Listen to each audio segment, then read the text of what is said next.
So I think, ma'am, we can start now, I think. Okay. So sorry for the delay. That's all right. So today I'll be talking about the viscoelastic point of care tests, which are called ROTEM and TEG in short, and in the context of taking care of critically sick patients. But I'll give you an overview of these tests and their other applications before that. So so the outline of my talk will be what are the viscoelastic point of care tests and some key parameters, why they're required, how to interpret them, some case vignettes and data, and a little bit about what the future holds. So we all know that the older way of looking at the coagulation testing had its limitations. Things are not as clear as the intrinsic pathway and the extrinsic pathway. And we kind of course, that's still taught in physiology, but it's very oversimplistic. And we know now that there are many components to coagulation, including the endothelium, platelets, and an interplay of many factors and cytokines and other things. So what exactly are the viscoelastic point of care tests and what are their key parameters? So these tests were first described by Hartnett in 1948. They perform global tests of coagulation on whole blood. And as Dr. Ashok had mentioned, there are various persons in Germany and various corporations where they have established these tests. So basically, the principle of this is that there will be an initiation of fibrin formation, and there's a clot retraction that happens. And then we basically measure the strength of the clot and various other factors. And there are both clot stimulants as well as inhibitors that are added to these. And there are various different types of tests that are done. In each of the tests, by adding certain inhibitors or cofactors, we are able to look at the different pathways of coagulation and fibrinolysis. So the differences between the TEG and the ROTEM are basically that in the TEG, we have a pin and a cup, and in the TEG, basically the cup moves while the pin is fixed, and the vice versa occurs in ROTEM. And in both of these tests, we are evaluating the quality of the blood clot in response to a shear stress. And there are some, and we look at the real-time dynamics of the clot. But it's very, very important to not look at just the numbers. We have to look at it in a clinical setting. So earlier, before we started the talk, we were in discussion about certain scenarios where these tests have been validated. And whenever you do use either of these tests, it's very important to, again, in your setting, correlate them with different coagulation parameters and make sure that you're doing the test properly so that we have a validated test. So this is what a typical tracing of the TEG and ROTEM looks like. The initial part of the waveform looks at coagulation, and then you have fibrinolysis. There are different angles and different measurements that are there. The R could sort of correlate with RPT, APTT, and this kind of correlates with D-dimer. But it's very important to look at the whole curve and to look at the different types of the TEG and ROTEM, and I'll just talk about the different things that are there. So I think in these slides, my animation's not going, but basically what I was trying to show was if you look at the parameters here, like the clotting time, the R, the clot, the CFT, this kind of gives you an idea of clotting deficiencies or anticoagulation, while here you can get some idea about low fibrinogen, platelet defect, either platelet number or function, and towards the end, where with the LY30, LY60, you're looking at the fibrinolysis.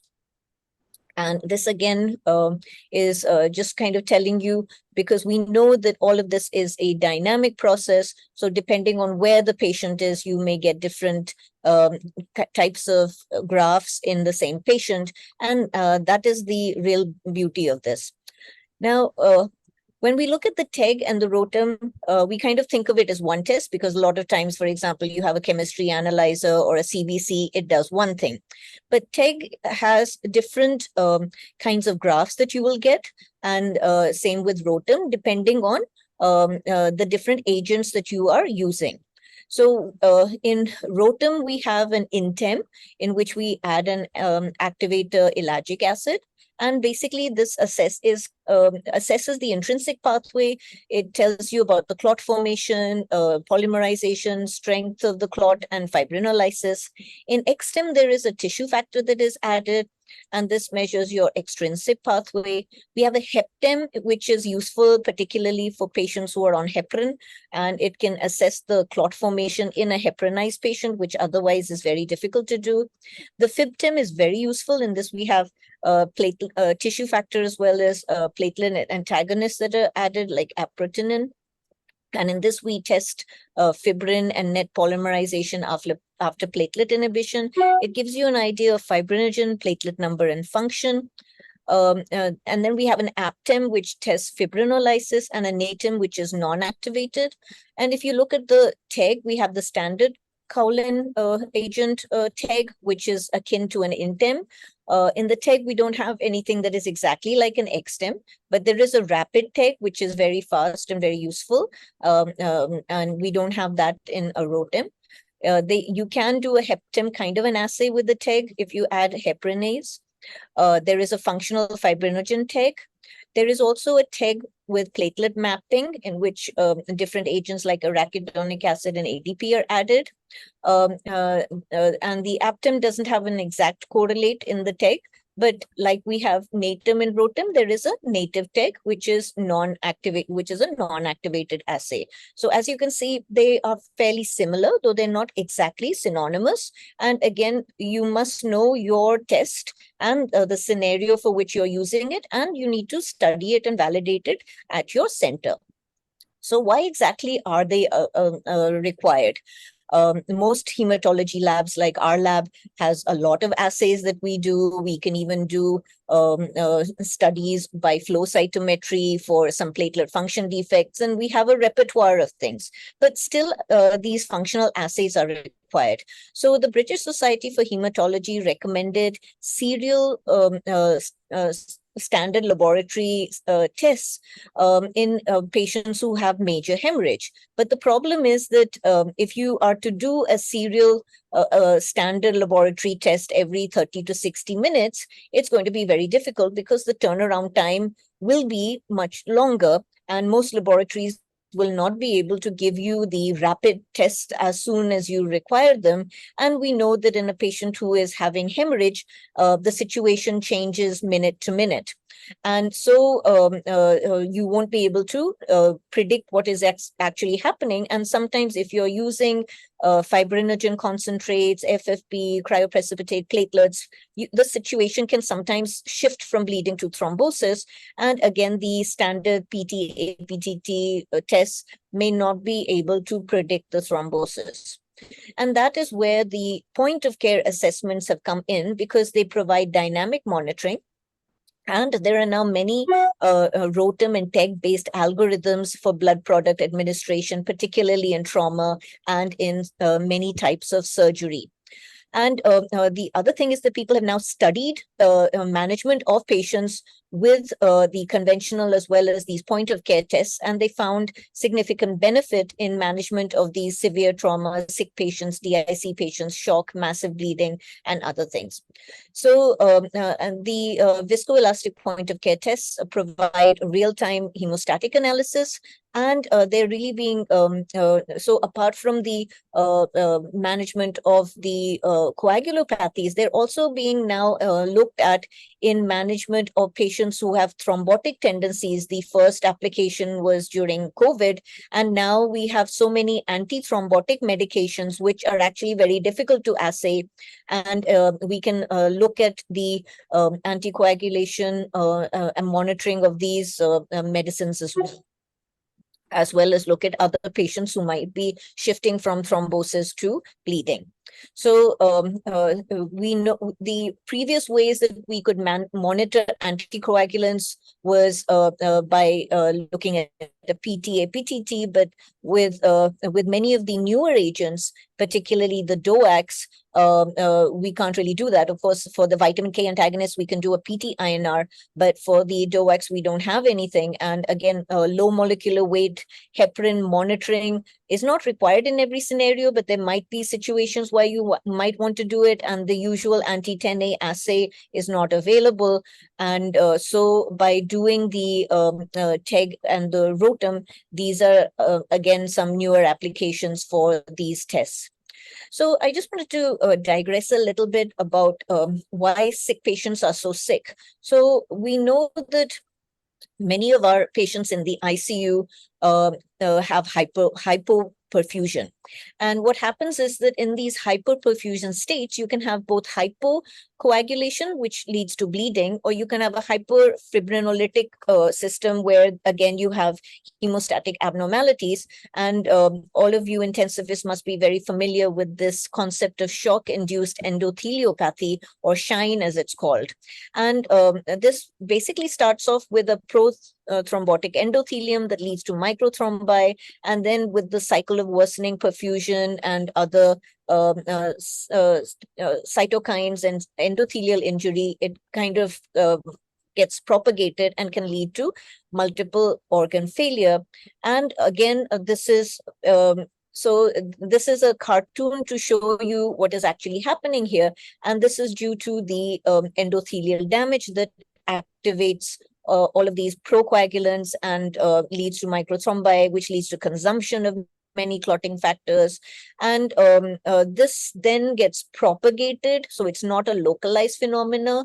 And again, it's a very dynamic phenomena, because initially there will be different things that are happening, and then it can go towards more bleeding or thrombosis. And because it's a dynamic process, you need to have a dynamic test. And that's where, again, the TEG and ROTEM can tell you whether you're in the hypercoagulable state or the hypocoagulable state or the fibrinolytic state. And as I said, even though this may start out as a localized problem, it becomes a generalized problem, and we need to be able to monitor the patient so that we can give the correct therapy that is required at the different phases. And it might just be a few minutes to a few hours before patients move from one stage to another. So we need a dynamic tests so we can intervene in a timely manner. And that is why there are now multiple areas where we know that SHINE occurs. It's not just something that happens in sepsis, but it can happen post-cardiac arrest, postpartum hemorrhage, and even snake bites, burns, and malignancies, as well as in trauma. So how do you interpret the test? So this was one of the tables that I told you about. So there are these terms: INTEM, EXTEM, FIBTEM, APTEM. So it's important to understand that there are different agents, and that these graphs will give you different test reports. So you need to understand exactly what graph you're looking at in order to interpret. And this is the usual main graph that you're going to look at, with the R time, the K, the MA, and some of the other various parameters that are there. It's important to know the normal value. So again, in your scenario or wherever you're planning to use it, it's important to standardize it by doing some normal patients. Most of the normal guidelines we have are from the West. So I think it's important that we do that.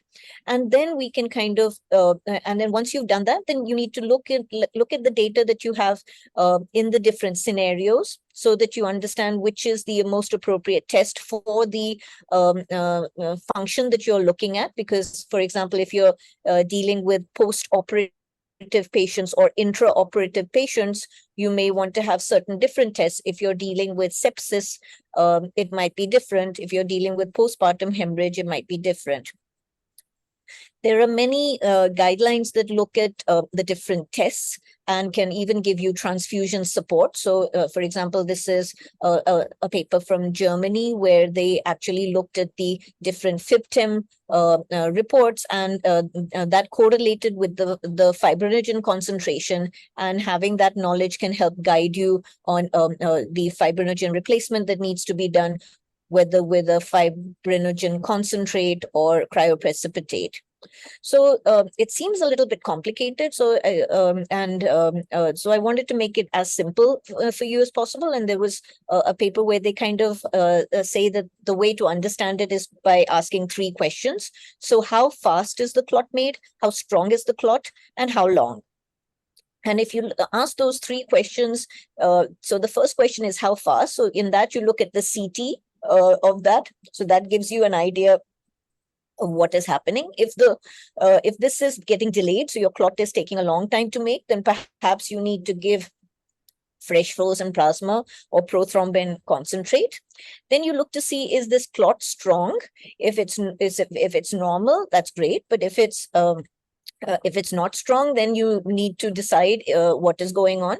And then you need to look at different graphs to decide what it is.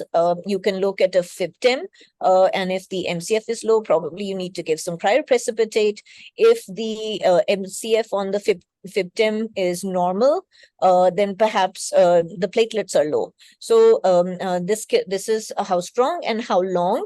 So if this is more about the fibrinolytic pathway. So if the Li30 is too long, then there's too much lysis going on, and you may need to give tranexamic acid or other fibrinolytic inhibitors. So this I thought was a nice simplistic way of understanding it for the beginning. And you have the same things for ROTEM and for TEG. So again, when you're looking at the, so depending on which test you have, and again, you can decide depending what kind of purpose you have, you can choose whether you want to get a TEG or a ROTEM, and really understand how to do that. But a lot of the information is going to be similar, though the way that the curve looks and some of the nomenclature may be slightly different. Like in TEG, we talk about R, while in ROTEM, we talk about the clotting time. So there are similar things to that in the TEG and the ROTEM. So that's a little bit different, but otherwise, as I said, they're pretty much the same. And there are very good guidelines for patients in shock, looking at the TEG and the ROTEM values to decide about how to manage these patients with appropriate support. So just a few case scenarios. So the first case scenario is a 21-year-old. She's had bleeding post her surgery, and we know that she's bleeding because her hemoglobin's low, her platelets are sort of borderline, and the APTT is prolonged. And so she has appropriately been given cryoprecipitate, which and blood, which seems like a no-brainer. But what happens is, so the initial hemorrhage gets controlled, but a few days later, we again find that we're in a very similar situation. So about 18 days post the surgery, we again come up with a situation where the patient again seems to be having bleeding. And now what exactly is the issue that is going on? So if we look at the FIBTEM curve, we find that this patient has the A10 is low, and so compared to the XTEM and the INTEM, the FIBTEM gives you the information about the fibrinogen, and when this is the A5 is around 8, then definitely we know that the fibrinogen concentration is low, and this patient was given cryoprecipitate, but she continued to bleed. So what happened was that even though she was given cryoprecipitate, there wasn't really much change that was going on. And what we find in this is that so if we go back to this curve, one of the other things that we find is that the Y30 was also prolonged. So in this case, not only is she having the deficiency in fibrinogen, but she's also having another problem. So after giving cryoprecipitate, a repeat study was done because she continued to bleed. And what was noted here was that the curves were slightly different. So what is happening here is that when we look at the curves, first of all, this curve kind of looks a little bit different. And I think it's, I kind of look at the graphs and I say, well, this looks a bit like a fish. And what we actually can see here is that you have the okay, so here there are several things that are different from the previous curve. You can see that the ML is about is very low in the APTEM. So what does the APTEM tell you? The APTEM tells you about the fibrinolysis. So when this is so low, this is not simply just low fibrinogen. This is fibrinolysis that happens. And when you see on the APTEM, the ML is so high, you need to give tranexamic acid. And so even though the patient had received cryoprecipitate because of the bleeding, she'd responded to it earlier, but now in the second bleed, she wasn't responding to it, and tranexamic acid was given. After the tranexamic acid, you can see that the curves are becoming more like previously, and the most significant is that you can't see me see this, but this definitely improved. So from an ML of 100, it now came back to normal in the XTEM, and the curves had gone back to more of a normal this thing. So this is the persistent bleeding was corrected because of the fibrinolysis and the correction of the PPH.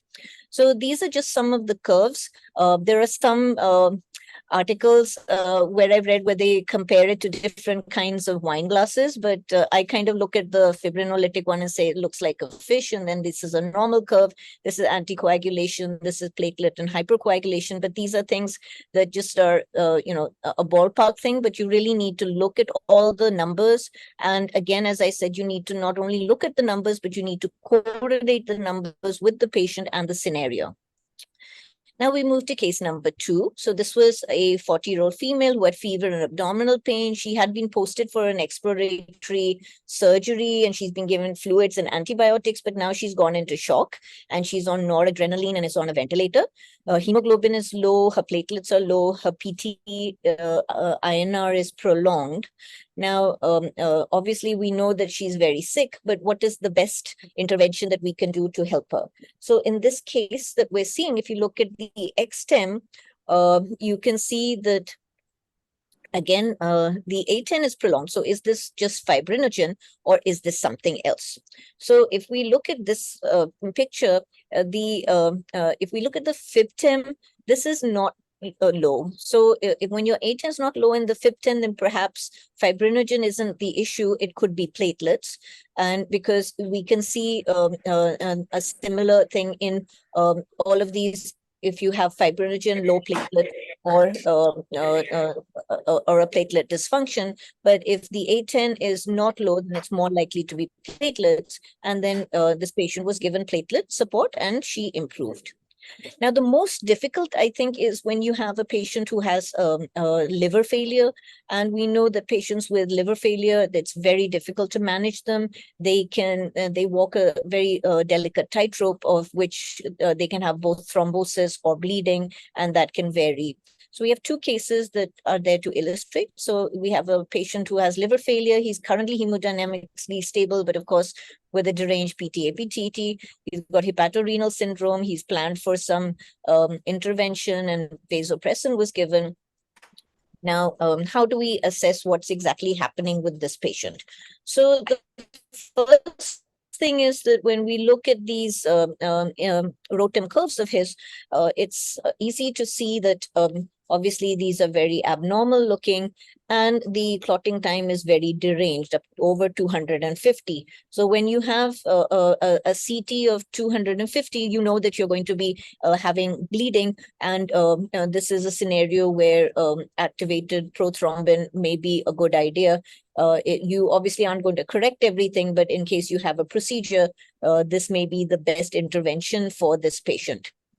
And there are TEG guidelines, especially in patients with cirrhosis, of what what the different values should be and what intervention should be should be done to make a procedure safe. So depending on what kind of procedure and what the values are, you can decide how to help these very difficult patients. And this is a study that was done in patients of cirrhosis. It's a very recent study, and they evaluated the support to these patients, either with just standard of care, which was to give FFP and platelet transfusion, or to do a point of care monitoring with TEG and to give the supportive care. And they did it in about 29 patients with TEG monitored and 29 that were standard of care. And what they found was that when they used the TEG assay to guide the transfusion support, there was a decrease in all of the transfusion support that was there. There was a decrease in the FFPs, there was a decrease in the platelets, though the number of persons who got platelets and FFP was the same in both. But significantly, though they didn't have any bleeding in either of the groups, but they actually had one death in the case of the patient who was on the standard of care monitoring. So it definitely makes your care of patients much better, as well as is a judicious way of managing your blood support. So this is another patient with cirrhosis, this time with alcoholic liver cirrhosis. And again, he's got hepatorenal syndrome and other issues, and he's also planned for a procedure. And if you look at this person's assay, you can see that it is very, very different. And I think in this assay, you can easily understand that something else is going on. And if you look at the FibTem, when you have the A10 is above 25, here you're definitely looking at maybe a thrombosis. And so with these high values of the A10, this patient, rather than being given fibrinogen or cryoprecipitate or other things, was actually put on low molecular weight heparin because he had a risk of a portal vein thrombosis. And we know that that's very common in patients with cirrhosis. So what happens in leukemia patients? So leukemia patients, again, they can have bleeding or thrombosis. And in some patients, they can even be a presence of both bleeding and thrombosis in the same patient. So in this patient who has acute myeloid leukemia, he had bleeding and petechiae, and an acute promyelocytic leukemia had both, but we can see that the coagulation values by the normal tests were very similar in both. But we do know that in APL patients, they can even have a pulmonary embolism, as well as having bleeding at the same time. So how do you manage these patients? So this is where the TEG can sometimes be useful. And this was actually a study that was undertaken at our center, where we evaluated 60 leukemia patients, and we were able to identify which of the patients were having a risk of thrombosis and which of the patients were having a risk of hemorrhage in order to manage them. And this is the study that we did. And we were able to then, judiciously support these patients with the appropriate interventions, but also be able to do a dynamic study of them. Now, what about in the ICU? So I talked about some of the Western data. So this is a large study from SGPGI. And in this, they actually evaluated the use of a TEG in ICU patients. And it was an observational study that was done. And they basically did it in adults who had not received any transfusion support before coming to the hospital. And in these 55 patients, they did a detailed TEG analysis. And what they found was that they did, and they compared it to the conventional clotting assays and the TEG, and they found that the TEG was definitely able to predict what was happening in a much better way. So in patients where there was a prolonged PT-INR, it was actually found that some of these patients were actually normal, had normal coagulation, while some of them were hypercoagulable. So a prolonged PT-INR does not necessarily mean that you are at a high risk of bleeding. Similarly, patients with thrombocytopenia, some of the patients did not have a deranged coagulation. So the TEG could actually differentiate and help manage and prevent unnecessary interventions in patients who had septic shock. And it was also able to identify patients who were in a hypercoagulant state. So again, rather than going on giving them platelets and FFP, these patients could be supported appropriately. So this was a nice study. And as I said, the point of care tests, there are various algorithms. So in trauma setting in adults, you can find different algorithms that can guide you for care. Even for pediatrics in trauma, there are guidelines and different kinds of surgery like cardiac surgery. And we have Dr. Ashok here, who's done some work in pseudomyxoma surgery, which is a very aggressive type of surgery. And when we are able to transfuse patients and give appropriate support, I think it's much more logical and scientific and is the best way of doing it. And the other thing is what to replace by. So this is a study by Dr. Ashok, where he's actually looked at fibrinogen concentration compared to FFP and cryo, and he's found that fibrinogen concentrates are the best, and cryoprecipitate is good. But in an earlier study, they had actually demonstrated that just using FFP for these patients of pseudomyxoma surgery was insufficient and could actually cause more of a problem. So cryoprecipitate is gradually being replaced in these kind of surgeries where there's massive bleeding. So overall, there are many strengths to the viscoelastic test. So one is, of course, the rapidity. They help us in guiding the specific blood component therapy. They can tell us if fibrinolysis is happening and in transfusion, and they can detect hypercoagulable states, because although we are worried about bleeding, but often a pulmonary embolism that happens in a post-operative patient can actually be even more fatal. And with the HEPTEM and other interventions, we can make these tests sensitive to heparin. What they don't take account for is the actual endothelial function, and so they don't detect platelet adhesion, and they're not useful for monitoring of patients with von Willebrand disease. They don't always predict. So, and the thing is that if you do a pre-operative test, it can't tell you what's going to happen in the post-operative period. So this has to be an ongoing thing. You can't just do one test before and say everything's going to be okay. Hypothermia, again, is not a factor that comes into it. And we know particularly in trauma and other situations, hypothermia is important because the test has to be done at 37 degrees. I believe it's insensitive to aspirin and clopidogrel, but I think there's some modifications being done for that. You need to have very good quality control and standardization. And this is not a test that should be run by everybody. All the people who are handling the machine should know the machine. They need to maintain the machine. They need to take care of the machine, and they should be very, very familiar with the scenario. Now, for everything, we have to look at the economics. And it's not a very cheap test for us because it's a single-use cup that has to be used. So we obviously have to buy that. But even in the West, they've looked at the cost effectiveness of this, and they found that it is definitely cost effective because one, you're going to be saving a lot in the blood product and the other components that you're going to be using. And so some cost effectiveness studies have been done. So this was one cost effectiveness study that was published in the this is from the UK.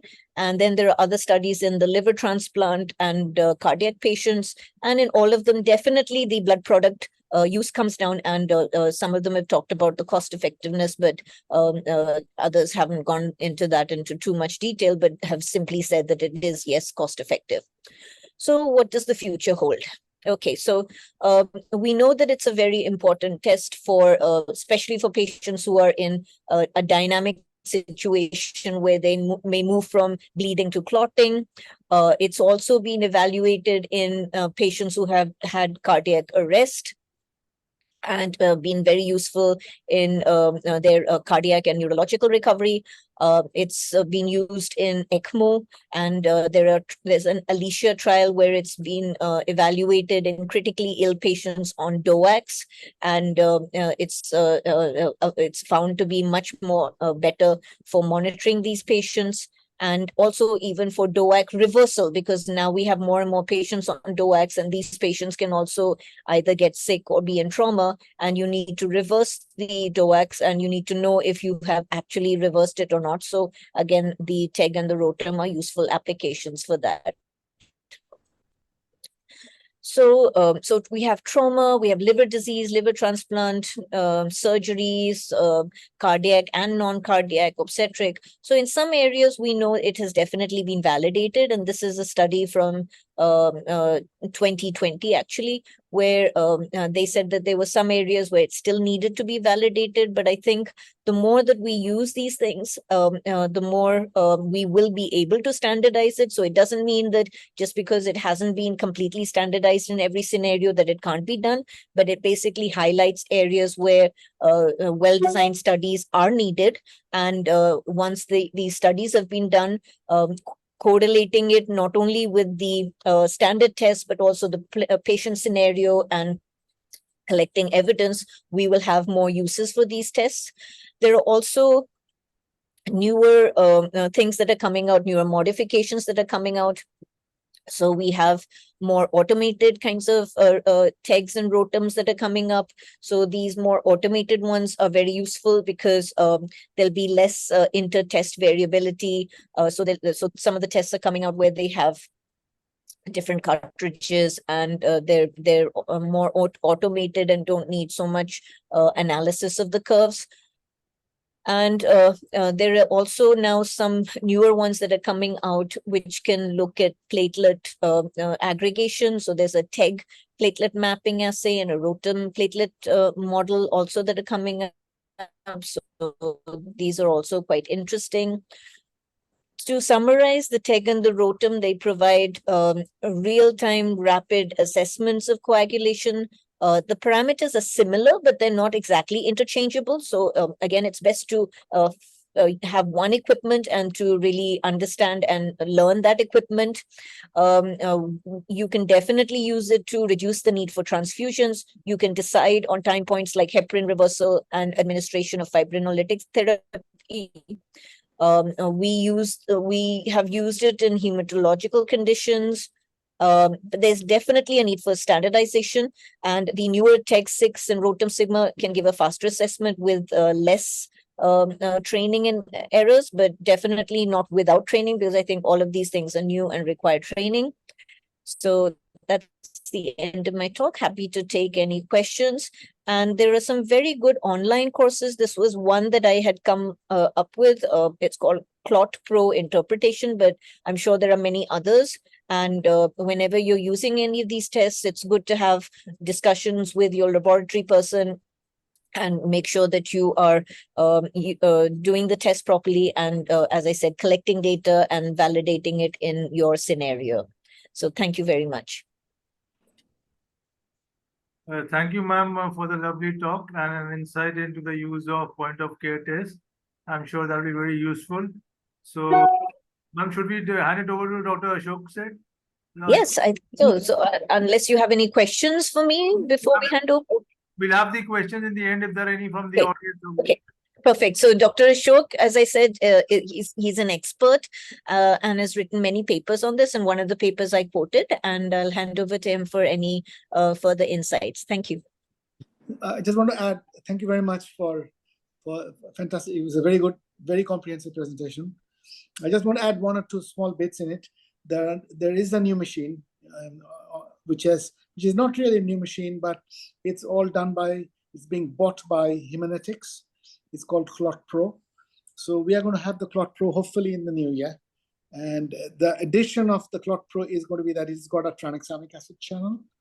And they have also added the 2 DOAC channels as well, so that you can have a quick assessment of your DOACs if they're on DOACs on board. So it does RVV tests for the direct antithrombins, and it does Eccarin tests for the anti-10A. So that's what they do. So our practice in these sort of hemorrhagic scenario is that we do not wait for, we will give upfront tranexamic acid. Tranexamic acid is a very safe drug. It's overstated regarding its risk of thrombosis. There are quite a several number of papers which have shown, apart from probably in menorrhagia, there may be a small risk of thrombosis, but for other conditions, it is a very minuscule amount of risk. I don't know how much tranexamic acid is used in the hemorrhagic scenario, because it should be used liberally. It's a savior. I'll just give you an example of, if you look at the CRASH-2 trial, the CRASH-2 trial did over 7,000 patients. And basically they were looking at early versus late use of tranexamic acid. And they found that the early use of tranexamic acid saved lives by a significant amount. And once you went beyond 3 hours, use of tranexamic acid became completely useless, because you have to use within the first hour. So we upfront will use tranexamic acid. So when the surgery starts, bang goes the first tranexamic acid. So we know this patient is going to be bleeding. So I think there should be a generous use of tranexamic acid. The critical care people, I'm just forgetting, I'm just trying to look at the name.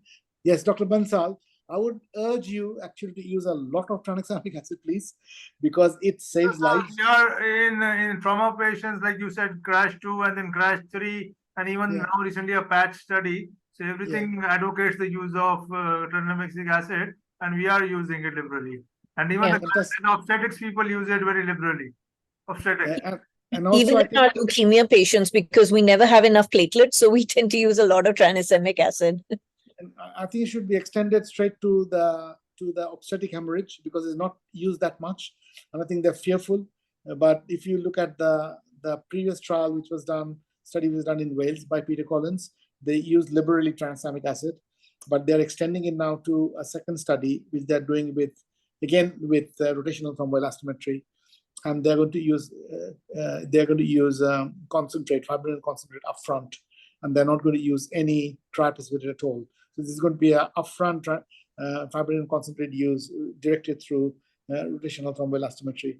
So regarding the liver disorders, we have done a lot of study on liver disease, looking at ROTEM, as well as, because we are very fortunate that we are able to do a lot of the anticoagulants in our department. So we have done a lot of protein C, protein S, and antithrombin 3. One day I'll definitely be able to share with you. And what happens is that although they look very scary, that you have a PT of about 25 seconds and APTT of about 45 seconds and a normal fibrinogen. And when you look at the protein C, protein S, and antithrombin 3, they are absolutely rock bottom. So basically, these patients are not bleeders.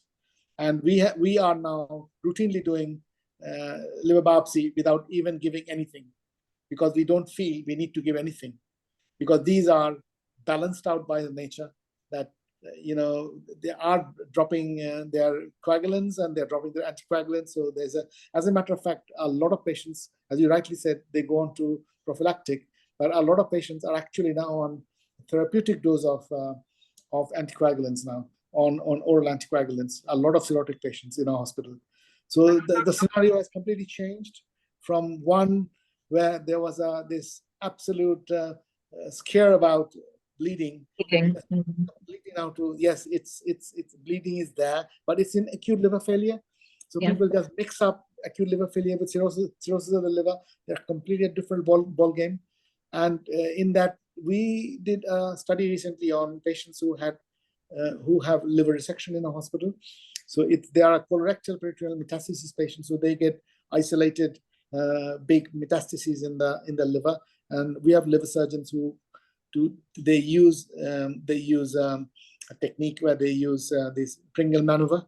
So they basically will stop the flow intermittently, and they will do the resection. So our job was to try and look and see the generation of thrombin generation, and we also looked at protein C at the beginning, at the baseline, during surgery, at the end of surgery. And one of the conclusions we came to is that these patients, contrary to the belief, are bleeders, are actually clotters.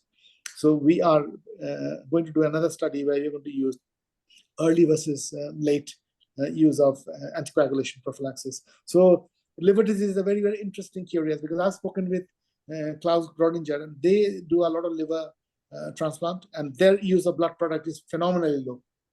They said that they have now switched from bleeders to, they are more concerned with veno-occlusive disease and clotting. So they are very, very switched on that. But I'm going to talk to him in the next 1.5 months, because I've got a meeting with him, and I will be focusing all those things, because these are questions you have raised, which I will, as soon as I gather all the information, I'll be letting you know exactly what the discussion went on. Talking about liver disease, can I ask a question? Yes, please. Sorry. So about liver disease, you know, the only 2 areas where it has been validated the use of VEAs is in cardiac surgery and in trauma. You know, there have been controlled studies showing less transfusions and somewhat better outcomes. There is no Absolutely. liver disease, liver transplant, but people are using it right, left, and center. So Absolutely. what about the question of validity in these liver patients, whether it's transplant or chronic liver disease? Nobody is doing any trials to validate it. No, they're not doing trials, but there was a fantastic study from it was not looking at the use of rotational thromboelastometry, but what this gentleman from Amsterdam was trying to show to people is that it is overhyped as a bleeder for the liver disease patient. And what he was trying to show by repeatedly, so he did loads of, I think it's about 70 or 80 liver disease patients. He did protein C, protein S, and antithrombin 3, and he showed consistently that these patients are more procoagulant than anticoagulant. So I don't have a lot of experience on liver transplant. The maximal liver transplant experience is in Germany, but I'll gather some more information for you and will transmit it to you. My experience is more in. The point is that we know that it helps. We know that definitely there is obvious logic. So is there any need for validation? Everybody's using it, everybody's finding it useful, but at the same time, literature mentions that it is not validated. It is not validated because there is a huge use of blood product in certain types of centers, whereas there is a very minimal use of blood product in other types of centers. So I think there has to be a merging of the thinking process, that, you know, from centers which are managing extremely well with less blood product to centers who are giving right, left, and center are lots and lots of blood products, you know, including PCCs and things like that. So which can be detrimental to the patient. So I think there has to be a merging of the thinking process between these 2 groups, and which I'm sure it's going to happen. I'm sure it's going to happen. So Dr. Bansal, I would just like to say that, see, you will find large studies in certain settings because either, the companies want them, or the surgeons want them, or somebody has decided that this is very important. And obviously in cardiac surgery and liver transplant surgery, there was a huge need because of the amount of blood products that were used, and also in pseudomyxoma surgery, as Dr. Ashok has demonstrated. We know that trauma, again, is another important area.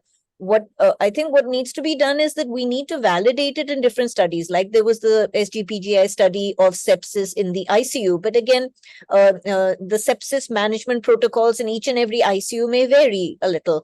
So one is that you could do a larger study through the intensivist group that you have and do it as a multicentric study. So it doesn't mean that it can't be done. So if you actually look at the last slide that I had, which was the American Society of Hematology, which was a 2020 slide, it said that there was a need for more studies to be done. And as we don't have consistent protocols, obviously you need to make sure that these centers who are doing these studies should make sure that they have the same protocols for managing patients, and then you collect the data and you could make the guidelines.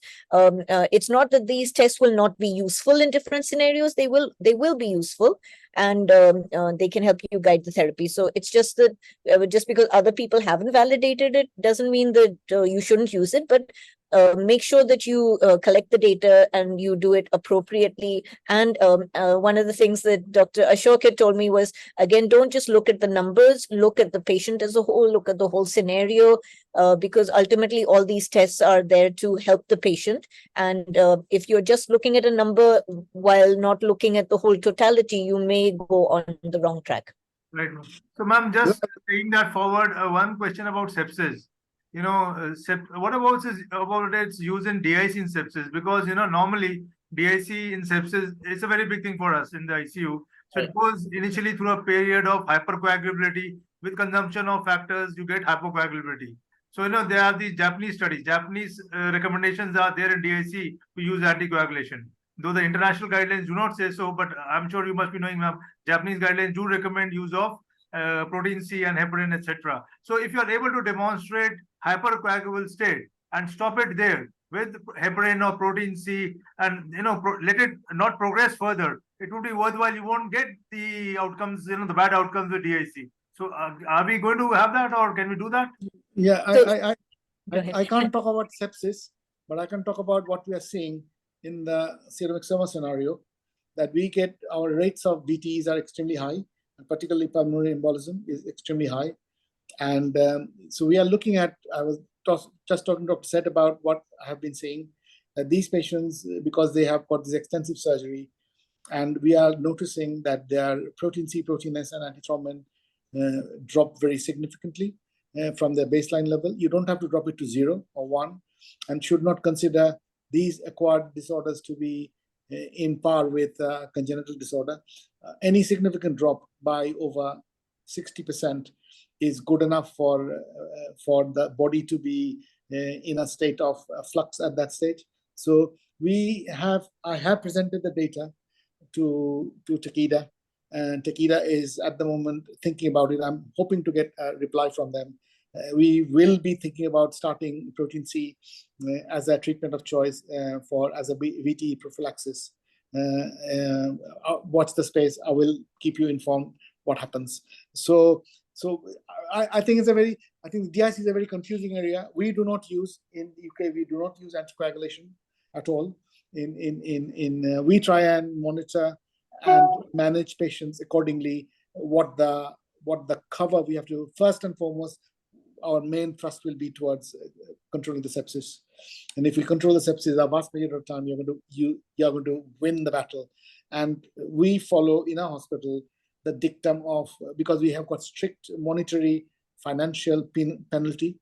If any sepsis patient is not treated within an hour, the hospital gets penalized immediately for not treating, because we have lost 2-3 leukemia patients who are in complete remission from sepsis because the patient was treated about 90 minutes later.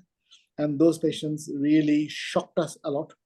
So the dictum in the hospital is, this is not guided by us, this is guided by the National Health Service. There is a financial penalty.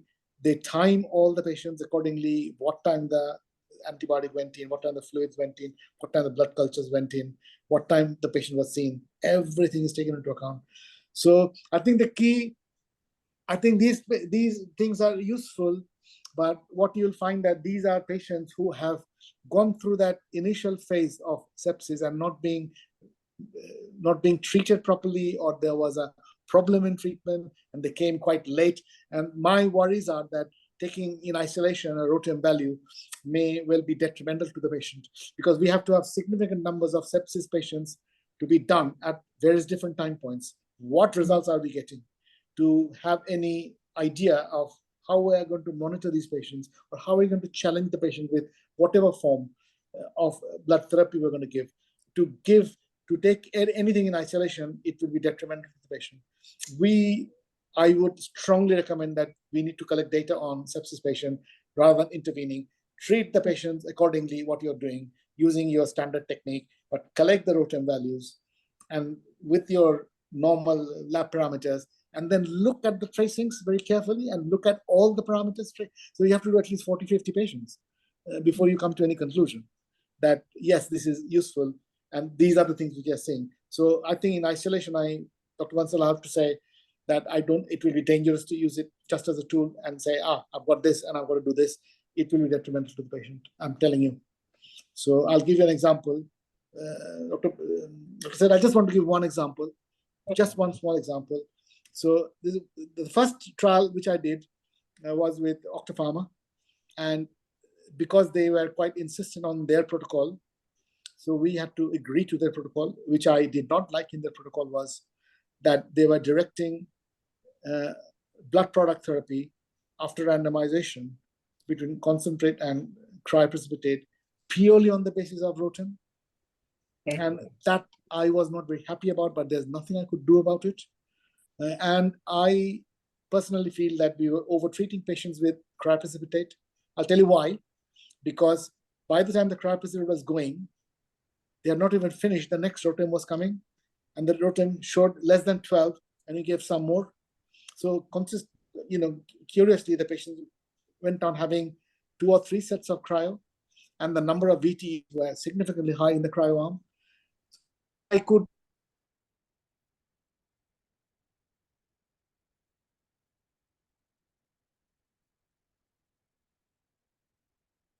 Hello? Hello? Yeah, you're back. Can you hear me now? Yes, yes. Okay. So what we found was that in the post-operative phase, we took control of it. And we said that you cannot give ROTEM directed because you're going to give a lot more VTEs. So we said that only when there's a bleed, even if the ROTEM value is less than 12, there is no evidence of bleed, we are not going to intervene, which they accepted in the end. So that is my take, is that you have to establish your norm first. What is your norm? And you have to do a large number of series of tests first to feel confident about the whole thing. But one-off use in DIC is fraught with danger. No, and one other complication with DIC is that we know that there are 3 stages of DIC, 3 types of DIC. So, you were talking about it in the post-operative setting, but here in DIC, we know that you can have a patient who may be more of a bleeder, hypocoagulation, you can have hypercoagulation, and you can have a mixed scenario also. So, depending on what is actually happening. So I think, again, we need to, clearly identify which type of DIC is happening, and then do studies and then decide on the interventions. But I think this is a wonderful area for research, and in case intensive care people are interested, we would be happy to join hands to do a good study and to kind of evaluate it. But it would have to be a large study with a lot of different data and other things to be done. But I think it would be very, very useful in the future. And as we're coming in the future with newer interventions like protein C and other things, I think collecting that baseline data and understanding what is actually happening in our patients would make it very good for then applying some of the newer modalities when they come into our hands. Because hypercoagulable state, probably you can stop it there. Absolutely. Most of the time, you don't need. So we have many patients with DIC where, in fact, many patients, we have actually used anticoagulation also. So it really depends on the patient and the situation. But we do see, if we're seeing a lot of very high D dimers, or if we have any suspicion that there may be, clot formation, we have, and in fact, I've had patients where when we started anticoagulation, the platelet count and the DIC, you can see how, rapidly things start settling down.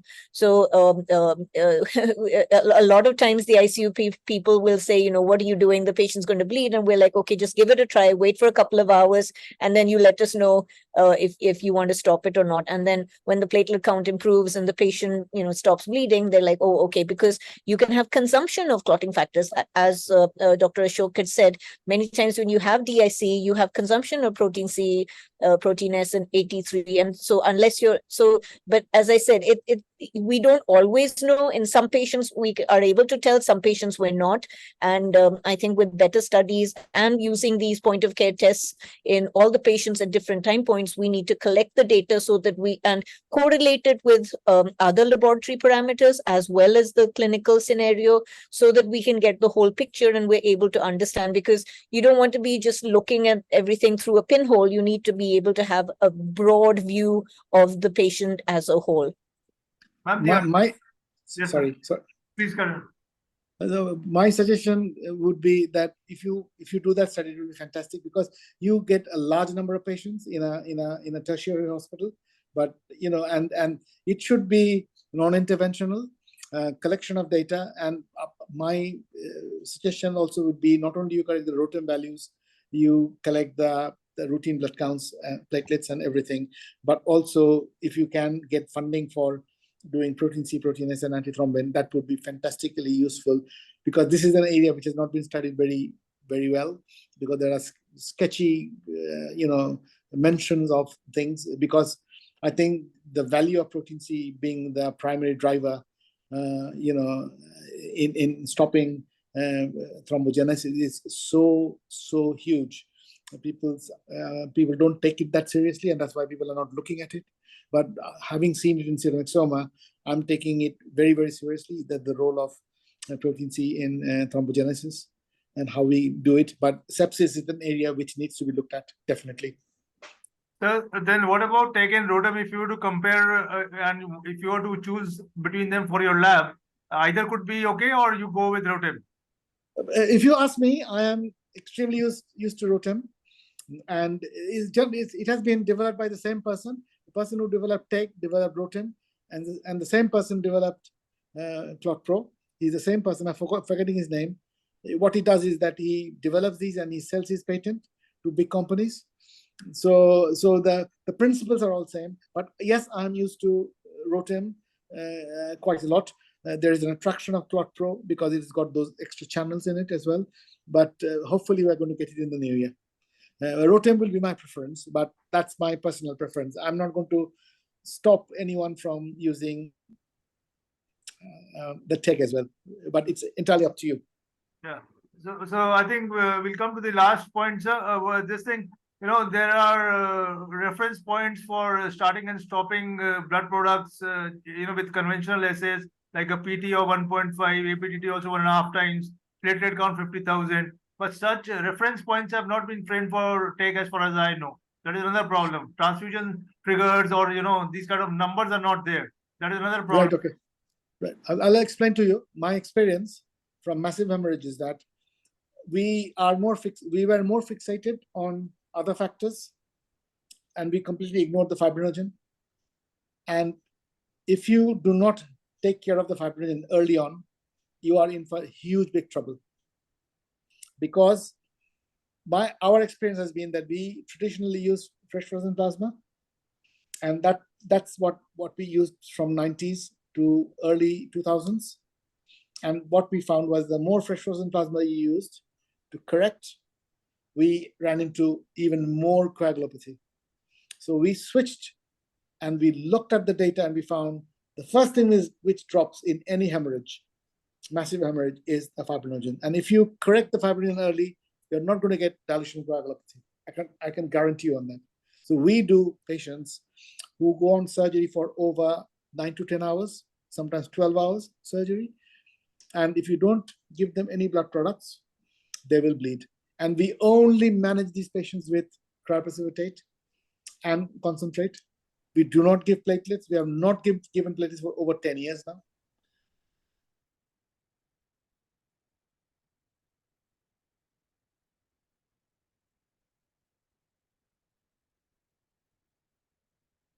Jump. Yes, please do. We look at the trend. We don't necessarily have to have everything corrected. So if you find that the trend is moving in the other direction, you can often halt.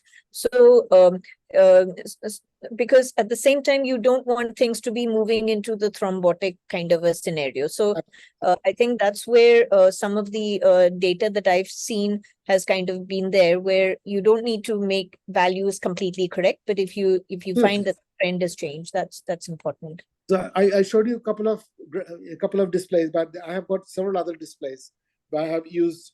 So my way of thinking is that once you have corrected the fibrinogen to a sufficient level, and generally for a massive blood loss, particularly for obstetric hemorrhage and for seromyxomas, our aim is around 2 grams, but that's during the bleeding phase. Mm-hmm.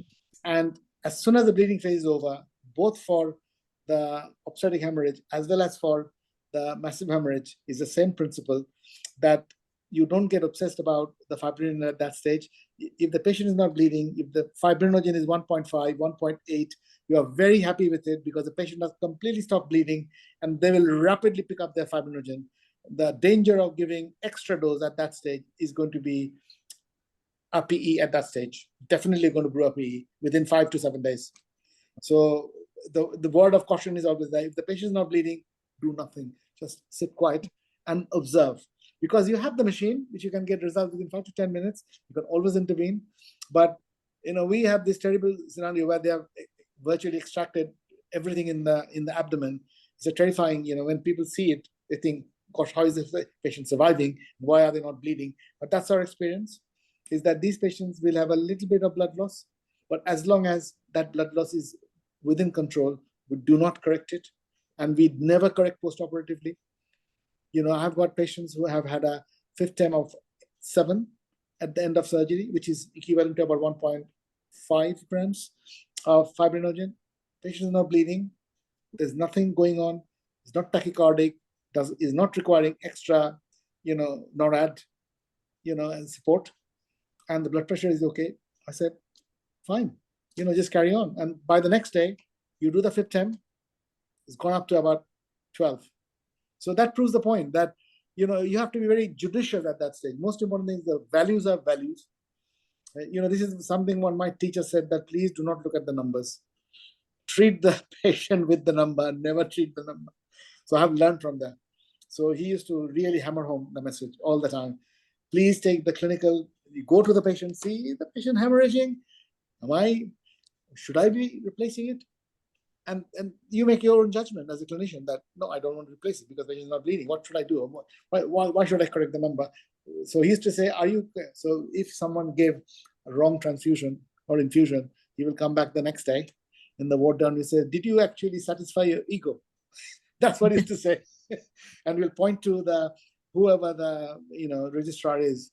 He will just pick that person up and say that you have satisfied your ego, and you may well give this patient a PE. Who's going to be responsible for that? That's what is. So he used to hammer home that same message time and time again. So we learned from that.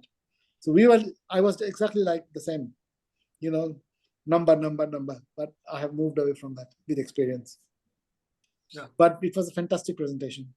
Dr. SETH was a fantastic presentation. You really covered a huge area with excellent presentation. It was. Thank you, sir. Thank you very much for your inputs. And just one quick practical tip from ma'am, and then we'll close the session. Ma'am, about this DIC in sepsis, do you think we can use if the TEG is showing a significant hypercoagulable state and the patient is not bleeding? Do you think it's okay to use heparin? I mean, because protein C or antithrombin is not easily available. Can we use heparin if the patient is hypercoagulable and there is no bleeding in the DIC in sepsis, or is it not okay as of now? No, we do. But again, you need to monitor the patient closely. And so if the patient is having a hypocoagulable state, particularly in certain types of DIC, for example, if you have an underlying malignancy or underlying trauma, definitely there are guidelines and you can use anticoagulation, but monitor your patient and do it. As I said, we have done it. Yeah, because now but it's a subset of patients. It won't be each and every patient. You cannot do it indiscriminately. There should not be a medico-legal problem, because even if you use TEG, there are guidelines to say that heparin anticoagulation can be used. Even Absolutely. So document what you're seeing, document the condition of the patient, start the heparin, monitor the patient. If he continues to be stable, you're doing the right thing. Thank you. So thank you so much, ma'am, for your time and your effort. Thank you very much, and thank you, Dr. Roy, sir. Thank you so much for joining in and for your. I'm very happy to come, and I am very happy to help. I've said to Dr. SETH, I'm very happy to help in any way I can. I'll be able to do that. Thank you so much, sir. Thank you, ma'am. Thank you very much. Thank you very much. Thanks a lot. Thank you. Thank you, Dr. Roy. Thank you, Dr. Bansal. Thank you. Bye-bye. Bye.